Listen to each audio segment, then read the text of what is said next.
Hello everyone.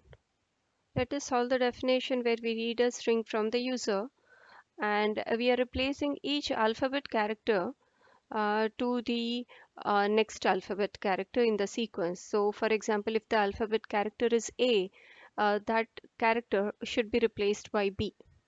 And we are going to have a round robin situation where we go to the next character, and if the character to be replaced is Z, we come back to the beginning, that is Z should be replaced by A. Now we have to create a for loop basically, which goes from the first character to the last character, and we will need to find out if that character, each character that we would extract, is an alphabet or not. So if it is an alphabet, uh, and more specifically if it is Z, the capital Z or the small z, then we have to come back to the beginning of the alphabet list, and if it is not Z, then we have to replace it with the next character. So we will have to use a few new methods which I have not used earlier. So let us first create the whole string.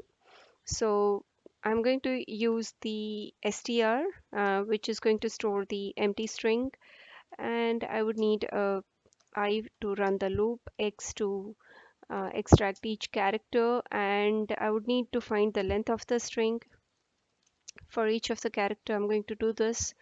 So let us go ahead, and if we need more this thing variables, we would come back and create those. So let us run our loop. We start from the first character and we go till the last character, and here is where the whole logic will stand. So first thing, let us extract the character at the ith position. Now, initially we have assumed that the string is empty. You can actually use an array, split the character and then use that character. So either you go with an array and work with each element where the splitting is character wise, or you can go ahead and work as a string. So this time I'm using the string. Now, first thing I have to do is to check whether it is at all an alphabet or not, right? So I'm going to take another variable.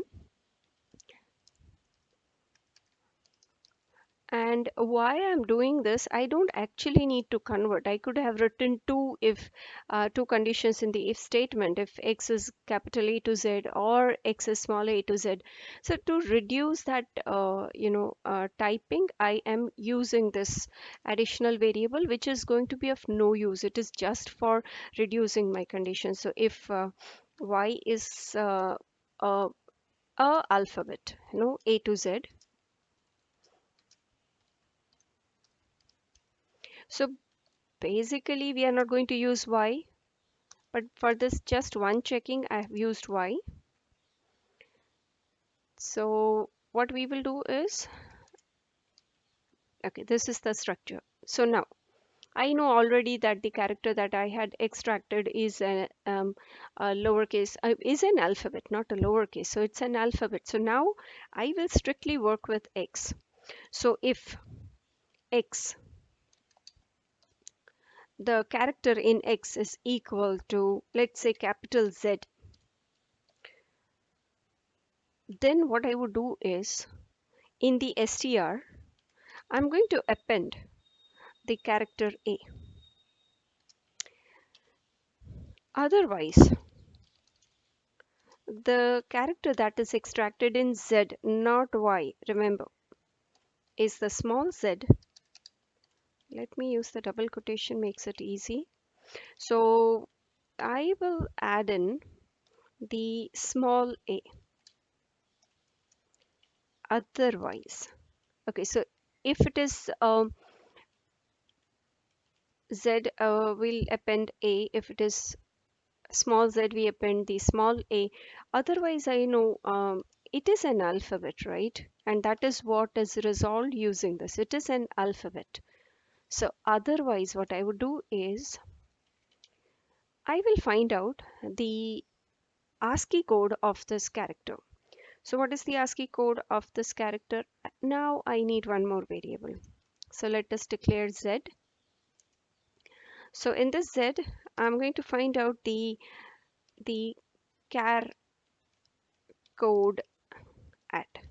So this is a function um, which returns the ASCII code of the character at position 0, because there's only one character and that would be at position 0. So Z should contain the character, ASCII character code of the character that has been extracted using this method. So the current character, its ASCII value is there in Z. So what I'm going to do is I'm going to increment this Z, and so this has, if the character was capital A, the ASCII that you would have retrieved would be 65.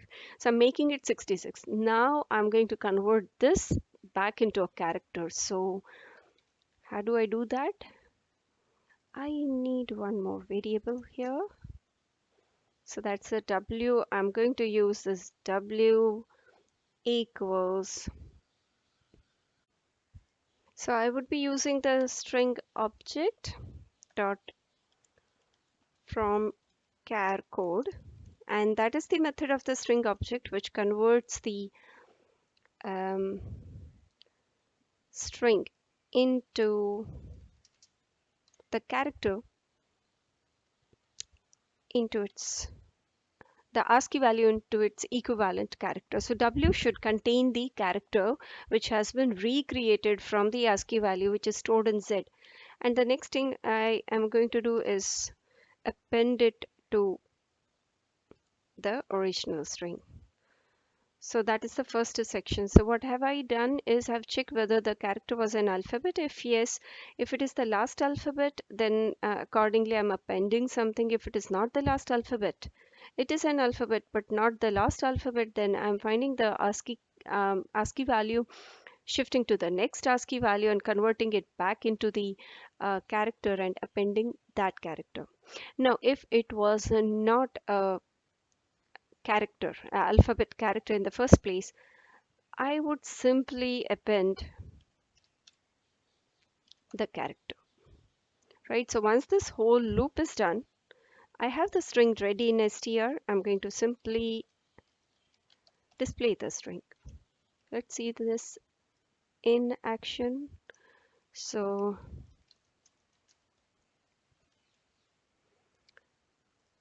okay, so T, the next character is U, capital T, next character is capital U, H, next character is I, and then I, next character is J, and S, next character is T. Likewise, India, IN was capital. The next character of I is J. N is O. D is E. Right, so this is working fine. You can go ahead and try this out, and I'll show you a new definition in the next video.